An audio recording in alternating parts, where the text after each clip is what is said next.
सरकार और शिक्षा विभाग ने बिहार के शिक्षकों को उकसाई और बिहार में फैला दी अराजकता। बिहार के शिक्षकों ने कहा, अब हम प्रताड़ना नहीं सहेंगे, हमारा लोकतंत्र जो कहेगा अब हम बस वही करेंगे। नमस्कार और आदाब आप तमाम दर्शक बंधुओं को, मैं हूं एस के चौधरी। साथियों, आज का ये कथन बिल्कुल सटीक साबित हुई है और बिहार में बिहार सरकार और शिक्षा विभाग ने मिलकर तमाम शिक्षकों को उकसा कर रख दिया है, जिसका परिणाम हुआ है कि बिहार में हिंसा फैल गई है। इसी के क्रम में बिहार के मुजफ्फरपुर जिले के अंतर्गत एक प्रखंड, कुढ़नी प्रखंड के अंतर्गत एक विद्यालय है जिसका नाम राजकीय मध्य विद्यालय करमचंद रामपुर बलड़ा है। उस विद्यालय में जिला शिक्षा पदाधिकारी श्री अजय कुमार सिंह निरीक्षण के क्रम में जाते हैं, जहां वहां के प्रधानाध्यापक और जिला शिक्षा पदाधिकारी के बीच हाथापाई हो जाती है और हिंसात्मक रूप पकड़ते हुए जिला शिक्षा पदाधिकारी का सर फूट जाता है। साथियों, ये घटना बीते कल 4 मार्च 2024 की है, जब जिला शिक्षा पदाधिकारी विद्यालय का निरीक्षण करने पहुंचे थे। बात ये होती है कि जिला शिक्षा पदाधिकारी द्वारा अपर मुख्य सचिव के पाठक द्वारा निर्गत पत्र के आलोक में विद्यालय का संचालन खोजते हैं, तो वही उस विद्यालय के प्रधानाध्यापक लोकतंत्र को मानते हुए बिहार सरकार द्वारा कही गई बातों पर अमल दिखाते हैं और उसके अनुसार ही विद्यालय का संचालन करने की बातें कहते हैं, जिस पर जिला शिक्षा पदाधिकारी तंज जाते हैं और इसी क्रम में प्रधानाध्यापक और जिला शिक्षा पदाधिकारी अजय कुमार सिंह आपस में भिड़ते हुए हिंसा पर उतारू हो जाते हैं। साथियों, ये बहुत गंभीर घटना है और शिक्षा जगत में ऐसा होना बिल्कुल शर्मसार करता है और इसका जिम्मेदारी कौन लेता है। और स्पष्ट रूप से कहा जाए, जहां की बिहार की हर एक जनता को ये पता है कि बिहार के अपर मुख्य सचिव के पाठक और बिहार के मुख्यमंत्री श्री नीतीश कुमार के बीच आपसी सामंजस्य अभाव के कारण ही बिहार में हिंसात्मक रुख लेती जा रही है। जहां के पाठक बिहार के तमाम विद्यालयों का संचालन 9 से 5 करने को विवश करते हैं, तो वहीं बिहार के मुख्यमंत्री श्री नीतीश कुमार लोकतंत्र को पालन करने का निर्देश तमाम शिक्षकों को देते हैं। साथियों, ऐसे में सवाल उठता है कि आखिर शिक्षक किसके साथ चले और किन की बातों पर चले। ये तो सही है कि बिहार सरकार और शिक्षा विभाग दोनों के बीच में बिहार के तमाम शिक्षक घिसे जा रहे हैं और ये कहना बिल्कुल अनुचित नहीं होगा कि हो न सके बिहार के शिक्षकों को बिहार सरकार और शिक्षा विभाग दोनों मिलकर उकसाने का प्रयास कर रही है और कुछ न कुछ अंदर की खाने कुछ साजिश रची जा रही है तमाम बिहार के शिक्षकों के ऊपर। इसी क्रम में बिहार शिक्षक एकता मंच के नेता बंशीधर ब्रजवासी ने भी बड़ा बयान दिया है और एक मीडिया के समक्ष इंटरव्यू देते हुए उन्होंने स्पष्ट शब्दों में कहा है कि हिंसा किसी भी समस्या का समाधान नहीं होता, अहिंसात्मक तरीके से ही किसी भी समस्या का समाधान किया जा सकता है। परंतु उन्होंने कहा है कि हम लोकतंत्र में विश्वास करते हैं और माननीय मुख्यमंत्री के निर्देशों का पालन करना हमारा कर्तव्य बनता है, क्योंकि लोकतंत्र ही हमारे भारत के लिए सर्वोपरि है। इतना ही नहीं साथियों, बंशीधर ब्रजवासी ने ये भी कहा है कि हमारा प्रमाण पत्र हमें बहुत कुछ सिखाती है। इस क्रम में उन्होंने माध्यमिक शिक्षा के प्रमाण पत्र का हवाला देते हुए स्पष्ट किया है, हमारे प्रमाण पत्र पर लिखा है कि पहले आप किसी को भी अपने शास्त्र से समझाने का प्रयास करें, अगर वे शास्त्र से नहीं समझते हैं तो फिर शस्त्र का भी प्रयोग करना अनुचित नहीं होगा। साथियों, आइए शिक्षक एकता मंच के जाबाज नेता बंशीधर ब्रजवासी ने क्या कही है अपनी खुली आंखों से देखिए। जो प्रतिक्रिया भी शिक्षकों की जो आ रही है, यह भड़काया जा रहा है, शिक्षकों को उकसाया जा रहा है। यह शिक्षक ऐसे नहीं कर रहे हैं, यह उकसाया गया है। उकसाने वाले लोग कौन है? या तो सिस्टम के लोग हैं या सरकार के लोग हैं। आखिर दोनों के बीच में कंट्राडिक्शन है, तो बीच में तो शिक्षक होगा। इस तरह घटना तो घटेगी। सरकार कहेगी कि नहीं स्कूल चलेगा 4 बजे तक और ऑफिसर कहेगा कि नहीं स्कूल चलेगा 6 बजे तक।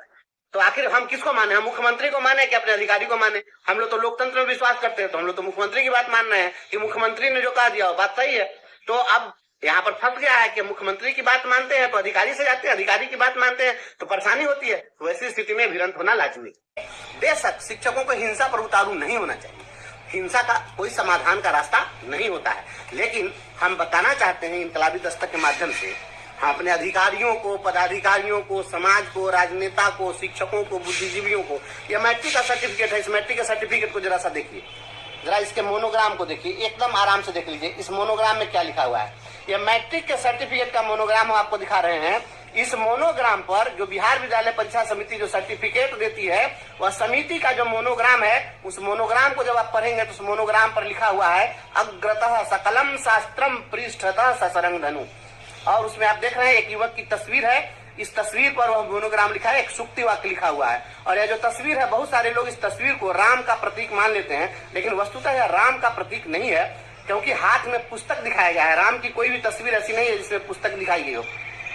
यहाँ पर आप देख रहे हैं कि एक तस्वीर है, उस तस्वीर में युवक की तस्वीर है और उसमें हाथ में पुस्तक है और पीठ पर तीर कमान है। आप देख रहे हैं कि पीठ पर तीर धनुष है, उस पर लिखा हुआ है अग्रतः सकलम शास्त्रम पृष्ठतः ससरंग धनु।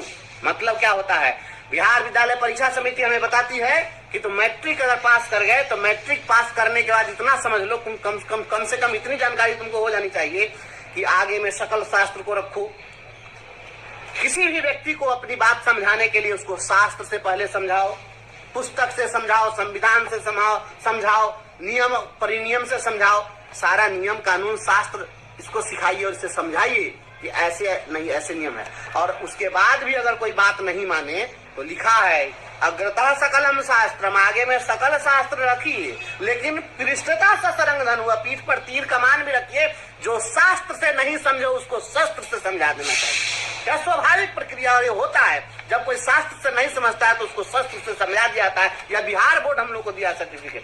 मैं अभी भी कह रहा हूँ कि हिंसा के समाधान का रास्ता नहीं है, लेकिन जब शास्त्र से लोग नहीं समझ रहे हैं तो शस्त्र लोग उठाएगा नहीं। जब लोग अनुरोध और विनय की भाषा नहीं मानेंगे तो वैसी स्थिति में कोई भगत सिंह और चंद्रशेखर आजाद बनेगा ही। जब कोई कलम से नहीं समझेगा तो फिर तलवार लोग उठाएगा ही, यह स्वाभाविक चीज है।